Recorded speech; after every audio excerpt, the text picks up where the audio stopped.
Hello friends, welcome to Nitish family.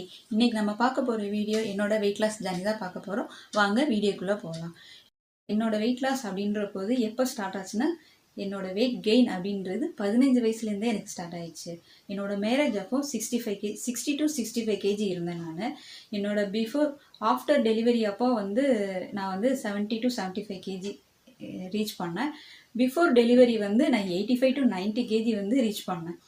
அப்புறம் நான் என் பையனோட 6 மந்த் இருக்கும்போது நார்மலாக கொஞ்சம் 60 to 65 kgக்கு திரும்ப நான் வந்தேன். திருப்பி என் பையனுக்கு ஏஜ் ஏற ஏற எனக்கும் வெயிட் ரொம்ப ஏற ஆரம்பிச்சிருச்சு. அவனுக்கு 2 இயர்ஸ் ஆச்சோ இல்லையோ எனக்கு 85க்கு ரீச் ஆயிடுச்சு. ஸோ அப்போ நான் 85 ரீச் பண்ணிட்டேன்.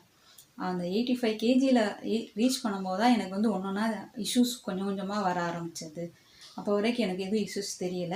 ஹெல்த் இஷ்யூஸ் ரொம்ப வர ஆரம்பிச்சிச்சு. அதுக்கப்புறம் தான் நான் வெயிட் லாஸ் பண்ணணும் அப்படின்ற ஒரு இதுலேயே இறங்கினேன். அப்போ வெயிட் லாஸ் இறங்குறதுக்கு முன்னாடி அதை பற்றி இப்போ பார்க்கலாம், நம்ம எப்படி பண்ணேன்றத. வாங்க, அதுக்கு முன்னாடி நான் 85 கேஜி ரீச் பண்ண அந்த ஃபோட்டோஸ்லாம் பார்க்கலாம் வாங்க.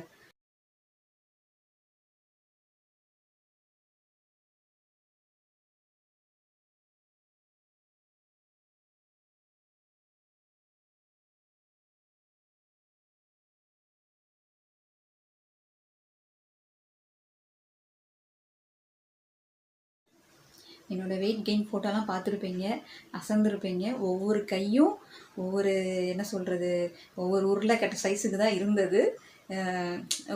நானே என்னை ரொம்ப ஃபீல் பண்ணது எப்படின்னா, என்னையை தூக்கி பஸ்ஸில் ஏறுறதுக்கே ரொம்ப கஷ்டமாச்சுது. இதோட என் பையனை தூக்கிட்டு போகிறது அப்படின்றது அதை விட கஷ்டமாக இருந்தது. ரொம்ப கஷ்டப்பட தான் செஞ்சேன் நான். அதுக்கப்புறம் தான் என்னோடய லைஃப் ஸ்டைலை ஃபுல்லாகவே நான் சேஞ்ச் பண்ணேன். லைஃப் ஸ்டைல் அப்படின்ற போது ஃபஸ்ட்டு என்னோடய ஃபுட்டு அப்படின்ற போது நம்ம என்ன நினைப்போம், ஹவுஸ் ஒய்ஃப் முக்கால்வாசி ஹவுஸ் ஒய்ஃப் என்ன பண்ணுறோம் அப்படின்னா 90% உமன்ஸ் மாவு நல்லா அரைச்சி வச்சு 3 வேளை இட்லி, தோசை, சாப்பாடு, ரைஸு இதுதான் நம்ம மேக்ஸிமம் பண்ணுவோம். நல்ல ஒரு ஹவுஸ் ஒய்ஃப் அப்படின்னாலே நல்லா 4 வேளை சமைக்கிறது அப்படின்ற ஒரு மைண்ட் செட் தான் இருந்தது எனக்கும். அதை நான் நல்லா பண்ணேன். அதனால எங்கள் வீட்டில் எல்லாருமே வெயிட் கெயின் ஆகணும். அப்போ தான் நான் எனக்கு கொஞ்சமாக தெரிய ஆரம்பிச்சது. நிறையா நான் படிக்க ஆரம்பித்தேன்.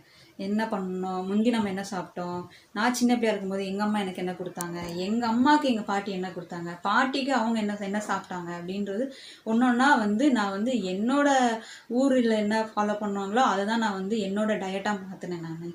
அப்புறம் டயட் மட்டும் மாறினா பத்தாதுன்றது எனக்கு அப்போ தெரிஞ்சது. ஏன்னா எனக்கு 70 கேஜி நான் திருப்பி குறையும் போது 65 வரும்போது என்னோட வயிறு எப்படி இருந்ததுன்னா அப்படியே பானை மாதிரி தான் இருந்தது.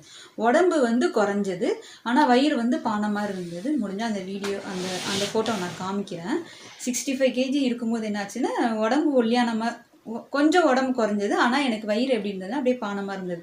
எனக்கு அந்த ஃபோட்டோ பார்க்கவே பிடிக்கவே இல்லை. என்னடா நம்ம வெயிட் லாஸ் பண்ணியுமே இப்படி இருக்கே அப்படின்ட்டு. அதுக்கப்புறம் தான் நான் என்ன பண்ணேன்னா ஒர்க் அவுட், டயட் அப்படின்றத ஃபுல்லாக ஃபாலோ பண்ண ஆரம்பித்தேன். ஒன்றா படிக்க ஆரம்பித்தேன். படித்து எல்லாமே நான் எப்படி செய்யணும்னு கொஞ்சம் கொஞ்சமாக தான் பண்ண ஆரம்பித்தேன். அப்படி பண்ணி தான் என்னால் 53 கேஜி வரைக்கும் ரீச் பண்ண முடிஞ்சது. ரெண்டே விஷயம் தான் நான் பண்ணேன். டயட்டு 50%, என்னோட எக்ஸசைஸ் 50%. டயட்டுன்ற போது நம்ம ஊரில் என்ன கிடைக்குமோ அதை தான் நான் எடுத்துக்கிட்டேன். நீர் காய்கறிகள், ராகி, கம்பு, கேப்பை, அப்புறம் பழங்கள் எடுத்துக்கிட்டேன். நட்ஸுன்ற போது பாதாம், வேர்க்கடலைகள், திராட்சை, கருப்பு திராட்சை, கொட்டை இருக்க கருப்பு காஞ்ச திராட்சை அது எடுத்துக்கிட்டேன். இது வரைக்கும் நான் நட்ஸு அந்த மாதிரி ஐட்டம் தான் எடுத்துக்கிட்டேன். தவிர இது வரைக்கும் நான் ஒரு நாள் கூட ஓட்ஸு, அப்புறம் சிஆர்சி அதெல்லாம் நம்ம ஊரில் இல்லாத ஒன்றை நான் எடுத்துக்கல. இங்கே கிடைச்சாலுமே நான் அதை எடுத்துக்கல. ஏன்னா என்னோட கிளைமேட்டுக்கு என்ன செட் ஆகும் என்னோட பாடிக்கு அப்படின்றத ஃபஸ்ட்டு நான் அதை தான் படிக்க ஆரம்பித்தேன். அதை தான் நான் ஃபஸ்ட்டு எடுத்துக்கிட்டேன். ரெண்டாவது என்னோட ஒர்க் அவுட்டுன்ற போது ஃபஸ்ட்டு நான் வாக்கிங் மட்டும்தான் பண்ணேன். வாக்கிங் பண்ணும்போது நல்லா வெயிட் லாஸ் ஆச்சு. பட் என்னோடய பாடி ஒரு ஷேப்புக்கு வரணுன்ற எனக்கு ஒரு ஆசை. என்ன ஆசை, ஏன் என் ஆசை இப்படி வந்தது அப்படின்னா, சரணா ஸ்டோர் விளம்பரம் தான் எனக்கு ரொம்ப ஆசை வந்தது. ஏன்னா நான் மேக்ஸிமம் அதிகமாக போகிறதே சரணா ஸ்டோர் போவோம். அங்கே இருக்க அந்த சாரீ கட்டின ஸ்னேகா ஃபோட்டோ, எல்லாரோட ஃபோட்டோலாம் எனக்கு ஒரு ரொம்ப இம்ப்ரெஷனாக இருந்தது. ஏன்னா அவங்களோட சாரீ கட்டுற போதே அப்படியே பயங்கர ஸ்ட்ரக்சராக இருக்கும். எனக்கு மாடல் ட்ரெஸ்ஸோட சாரீ கட்டினா ரொம்ப அழகாக இருக்கணும்னு தோணுச்சு. அப்போ தான் நான் இன்னும் வெயிட் லாஸ் பண்ணணும் அப்படின்னு தோணுச்சு. அப்போ நான் 53 கேஜிக்கு வந்தேன். வாங்க நான் இப்போ என்னோட வெயிட் 53 கேஜியில் என்னோட சாரியோட ஸ்ட்ரக்சர் எப்படி இருக்குன்னு பார்க்கலாம்.